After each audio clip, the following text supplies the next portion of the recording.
ABC Podcast, Materia Oscura, José Manuel Nieves. Batalla por el futuro de la física. Justo en la frontera entre Francia y Suiza, en el corazón del laboratorio europeo del CERN, donde está el gran acelerador de hadrones, el colisionador de partículas mayor del mundo, está en curso una intensa batalla por el futuro de la física de partículas. El CERN está proyectando, desde hace años, construir una máquina todavía mucho más grande que el LHC, que tiene 27 kilómetros de circunferencia. De hecho, la máquina más grande jamás creada por la humanidad. Sería un colosal acelerador de partículas de casi 100 kilómetros de radio, ahora os cuento. Pero claro, no empezaría sus operaciones hasta el año 2070. Sería 3 veces más grande que el actual LHC. Ese proyecto gigantesco, que se llama FCC, de Futuro Colisionador Circular, es un esfuerzo sin precedentes, tanto científico como económico. Implica la construcción de un túnel de 91 kilómetros de circunferencia, más de 3 veces el tamaño del túnel que alberga al colisionador actual. El costo estimado supera y probablemente multiplicará los 30.000 millones de euros. Y el objetivo es hacer chocar protones a energías hasta 8 veces superiores a las que se alcanzan en el actual LHC. Se espera que al expandir la frontera, el límite de energía de colisión, sea posible encontrar partículas que antes nunca se habían visto. Partículas que sean capaces de resolver los enigmas que todavía quedan en el modelo estándar. Ya sabéis, la gran teoría sobre todas las partículas, todas las energías y todas las fuerzas que operan en el universo, ¿no? ¿Y por qué más grande supone más hallazgos? Bueno, pues simplemente porque hasta ahora ha sido así. El modelo estándar predice que todas las partículas conocidas pueden surgir de colisiones entre otras partículas a determinadas energías. Y la historia de los grandes colisionadores, el LHC ahora, pero antes el LEP, que era un colisionador de electrones, ahora es de protones, cada vez son mayores. Al ir aumentando la energía de colisión se van manifestando todos los tipos de partículas que hay, ¿no? Por eso, muchos piensan que si ahora construimos ese FCC futuro, ese colisionador mucho más potente que el actual, pues podríamos penetrar por fin en un terreno inexplorado, en ese terreno de la nueva física llena de partículas que aún no conocemos y que nos llevaría a lo que todavía no se ha podido explicar en la actualidad. Os repaso muy simplemente un poco cómo ha sido la historia, ¿no? El CERN, el Centro Europeo de Investigaciones Nucleares, que es donde se alberga el LHC, surgió después de la Segunda Guerra Mundial. Era un esfuerzo internacional para fomentar la ciencia en tiempos de paz. Y desde entonces ha sido un centro clave para la investigación en física de partículas. De hecho, podemos decir que es el único campo en el que Europa está aventajando a potencias como Estados Unidos o China, aunque no sabemos cuánto durará, ¿no? Tiene un presupuesto anual enorme de unos 1.500 millones de francos suizos, que son unos 1.700 millones de dólares. Y está financiado todo ese dinero por los 24 países miembros y algunos no miembros, pero colaboradores, ¿no? Como el propio Estados Unidos o Japón. La cuestión es que durante casi 20 años el LHC ha sido el colisionador más grande y potente del mundo, ¿no? Como os he dicho, este LHC reemplazó al anterior LEP, el gran colisionador de electrones, que fue construido en la década de los 80, ¿no? Pero el CERN también tiene muchos otros experimentos, muchos otros programas de tecnología. Y hace, por ejemplo, trabajos sobre antimateria, sobre rayos cósmicos, tecnologías de aceleradores alternativas, imanes avanzados, etc. Y aquí es donde llega el problema. Lo malo es que el actual modelo estándar, que es el de mayor éxito, el que explica de qué está hecha la realidad, tanto los elementos físicos, las partículas que lo componen, como las leyes que hacen que esas partículas interaccionen y den lugar al mundo real, las 4 fuerzas de la naturaleza, ya os digo, es un modelo muy exitoso, pero hay cosas que no puede explicar. Por ejemplo, no explica la materia oscura, no explica de qué están hechas el campo de Higgs. Sabéis que en el año 2012 el LHC llegó a su máxima expresión, a su máximo descubrimiento, que fue el bosón de Higgs. O sea, el bosón de Higgs no es una partícula normal, es la partícula llave que permite que todas las demás tengan masa, que es una característica que tiene la materia, sin la cual nada material existiría, ¿no? Bueno, pues esa partícula sería la manifestación, igual que un electrón es la manifestación de un campo eléctrico o de un campo magnético, el bosón de Higgs sería la manifestación de un supuesto campo de Higgs que permea todo el universo. ¿Pero de qué está hecho? ¿Qué tipo de cosas tenemos que chocar, tenemos que colisionar para encontrarlos? El problema es que desde el año 2012 que se descubrió el bosón de Higgs, no ha habido más descubrimientos en el CERN. Y claro, como el bosón de Higgs era la última partícula importante que quedaba por descubrir de las que predecía el modelo estándar, pues de repente nos hemos quedado sin guía.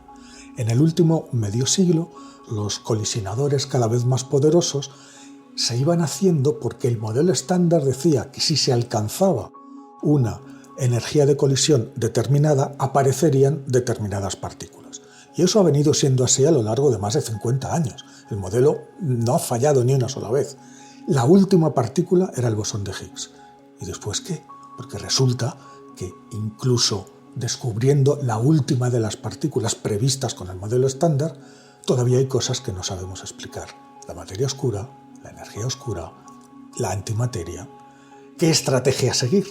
Si el modelo estándar ya se nos ha terminado, ya no tenemos guía, necesitamos otro modelo. ¿Cuál?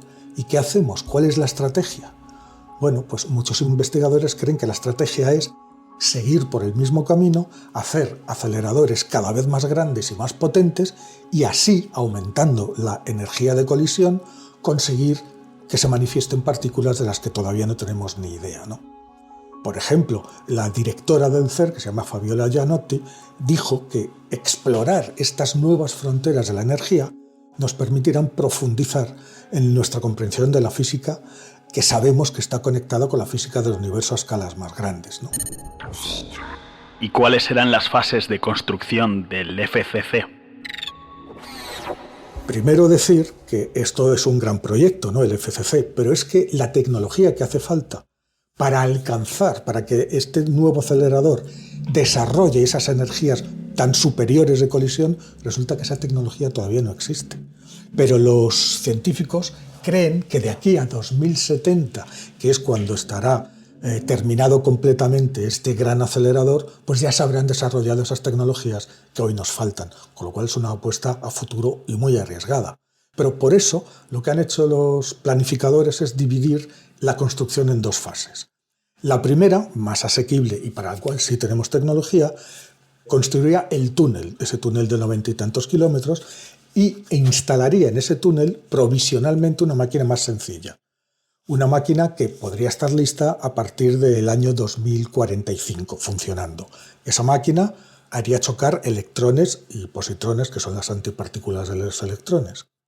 Y esta especie de, podríamos llamarlo, colisionador intermedio, que sería como una fábrica de Higgs, lo que haría sería producir, como su nombre indica, grandes cantidades de bosones de Higgs para ver si conseguimos alguna pista de lo que viene después. Si entendemos perfectamente el bosón de Higgs, podremos entender también lo que viene después, podemos entender muchísimo mejor la naturaleza. Después, para la segunda fase, la de esta fábrica de Higgs del año 45 se desmantelaría por completo, ¿no? Os recuerdo que el bosón de Higgs, que es la piedra angular del modelo estándar, es la primera evidencia directa de ese campo de Higgs que se supone que permea todo el universo. Y las interacciones de las demás partículas fundamentales con ese campo, con el campo de Higgs, explican por qué tienen distintas masas. Os aclaro esto muy rápidamente, ¿no? Imaginemos que el campo de Higgs es como si fuera un mar. Pues las partículas más grandes ofrecen más resistencia al moverse a través del agua y se frenan. Ese frenazo hace que adquieran masa. Las más ligeras y que apenas interactúan con el agua, como los fotones, se deslizan mucho más rápido y se quedan sin masa o con una masa más pequeña. Lo malo es que 13 años después, insisto, de haberse descubierto el Higgs, en el CERN no se ha vuelto a hacer ningún descubrimiento importante. ¿Y qué opinan los científicos al respecto? Están divididos porque, como os digo, no saben muy bien para dónde hay que tirar ahora. Lo que tenemos delante es desconocido, ¿no?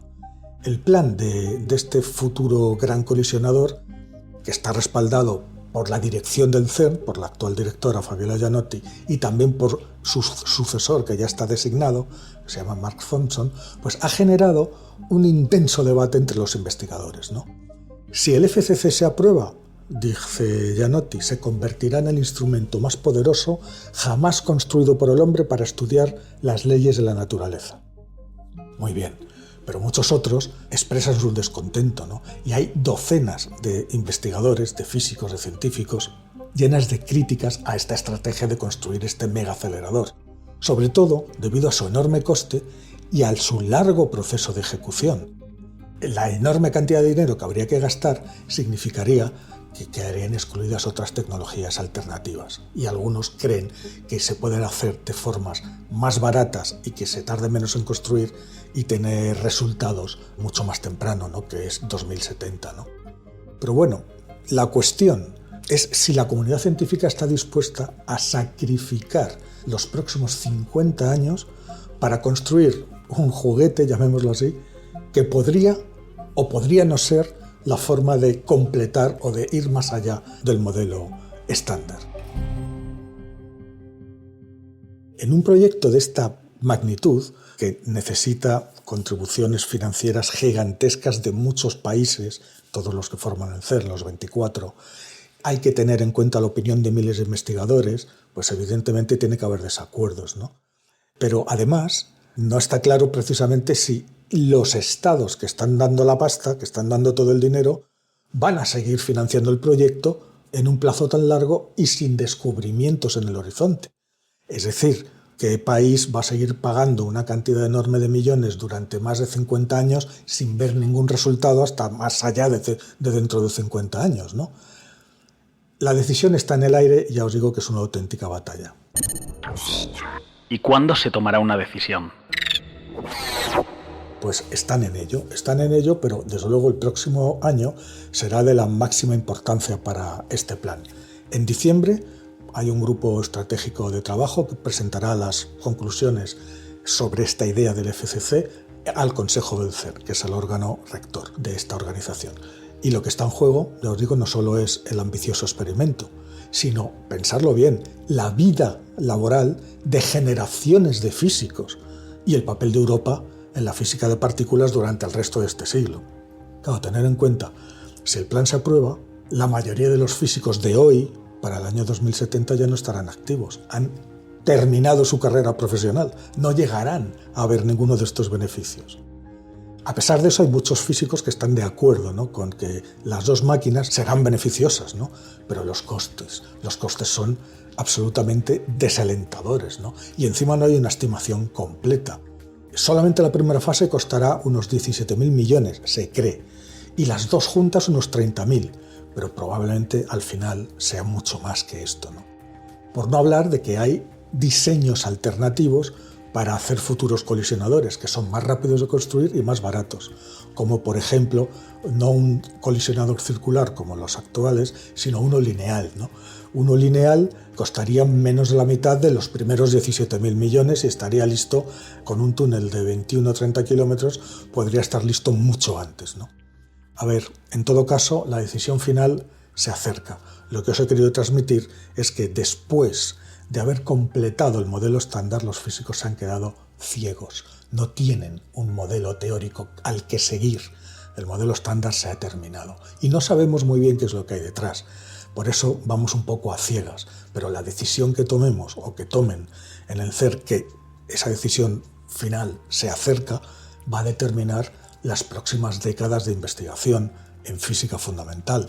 Va a determinar si Europa va a poder seguir liderando este campo o no. Los americanos no se están quietos y los chinos también quieren construir un gigantesco superacelerador, pero al mismo tiempo están construyendo aceleradores lineales que exploran otras posibilidades. Es decir, el Consejo del CERN tendrá que sopesar con mucho cuidado los beneficios de construir este súper gigantesco colisionador y excluir al hacerlo otras alternativas. Es un punto de inflexión donde elegir entre una cosa y otra va a decidir el ritmo, va a decidir el rumbo y va a decidir lo que se haga en física de partícula, no durante los próximos años, sino durante las próximas décadas.